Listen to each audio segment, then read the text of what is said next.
Beshi! Baby. Bes, kasama mo pala yung jowa ko.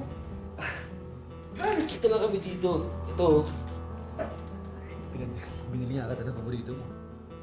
Oh, nakita ko lang to si Salamat. Boyet kasi makikita kami dito ni David malapit. Yung restaurant dyan.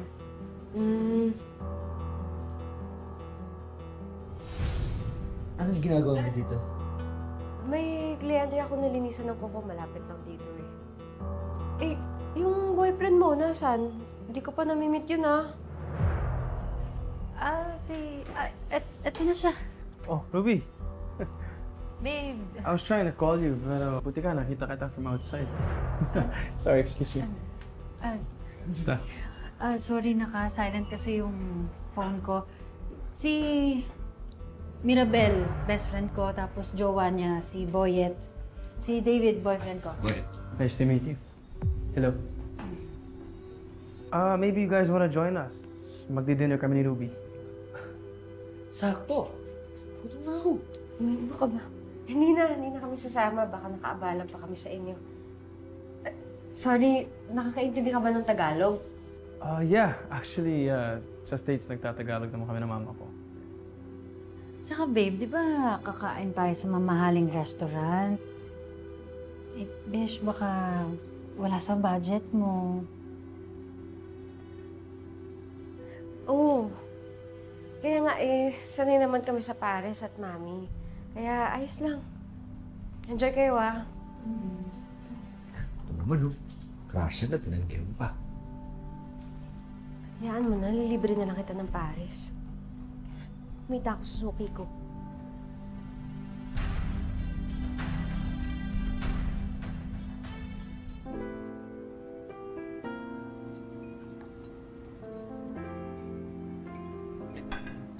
Salamat. Sorry babe I'm so hungry eh. Okay lang, kain ka lang dyan.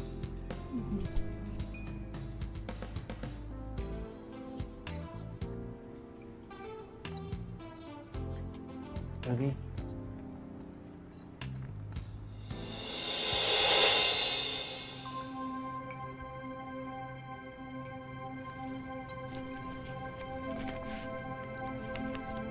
Uy, ano to? Actually, yan na yung natitira kong savings. Pambili sana ng ticket pabalik na US, pero... Di ba sabi mo gusto mo mag-business? Online selling? Kaya yan. You can start it now. Doon galing to eh. Hindi ka nabababalik? Di ba wala kang kamag-anak dito? Well, kasi yung mama ko, she's not really talking to me because I chose you, Ruby. And I don't care about money. I care about you. Ruby, you're my life. And I'll do anything and everything to make sure that we're happy.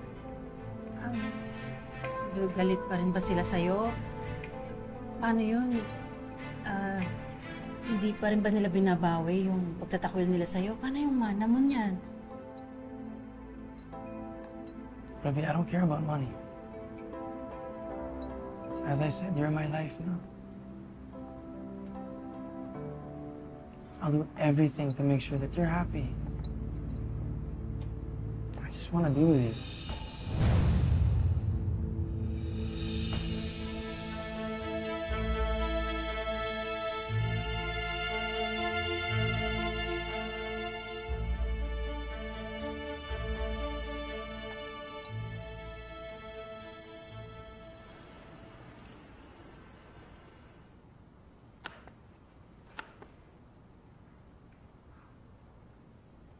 Wow! Pinagluto mo ako ng paborito ko. Oo naman. Kaya, kainin mo na ang lahat ng gusto mong kainin kasi wala nito sa Canada.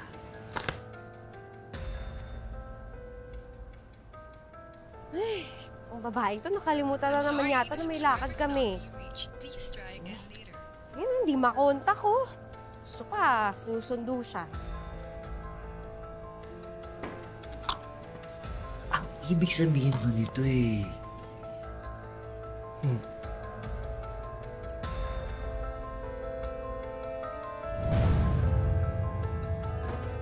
Yes! Nahututan ko ng aking afam! Kami nito ah. Kami nito ah. Kenneth, mapaprocess na natin ang ating mga papeles papuntang Canada.